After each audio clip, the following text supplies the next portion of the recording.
Hey, it's Pastor Mike. I'll keep this short because I know you want to listen to today's message. You're here because you want to continue growing in your faith, and we at Time of Grace want the exact same thing for you. Just visit us at timeofgrace.org, and you'll find a ton of resources at your fingertips, like sermons, videos, books, devotions, our blog, and of course, more podcasts. See you there. When my friend's head hit the basketball court, it made a loud bang.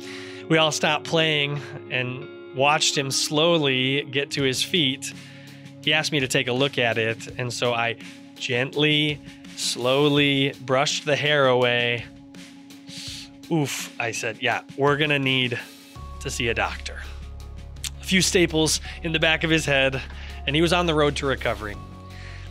Later on, we were reminiscing about that day, and not just about the cut, but we were talking about some mistakes he'd made.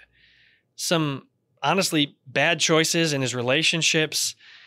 And the way that we talked about it reminded me of how we had dealt with his head. It was gentle and patient, and we were aiming at healing. It made me wonder, why am I often not so gentle with myself?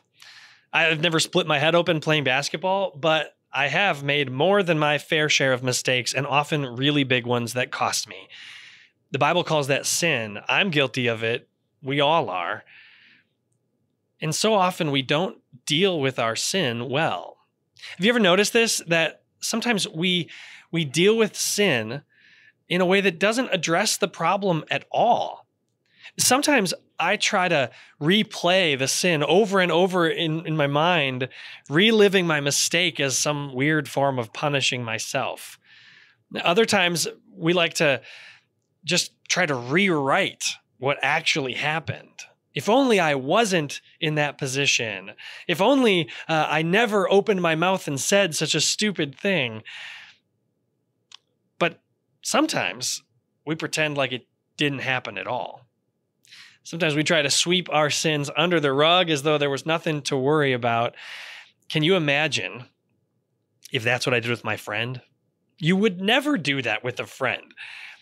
Imagine if my friend knocked his head on the floor and he's got a cut, and if I just replayed it over and over again for him, I just described for him like 5 times how he fell down, it wouldn't help at all. Or if I tried to rewrite it and say, well, maybe you shouldn't have just been standing at that point on the court. Worst of all would be if I just ignored it. I took a look, found his wound, and said, you've got nothing to worry about. That's not the way you help a friend deal with something, whether it's their physical injury or something that they're messed up. Instead, you gently and patiently uncover the wound so that you can find healing. That's how God deals with our sin.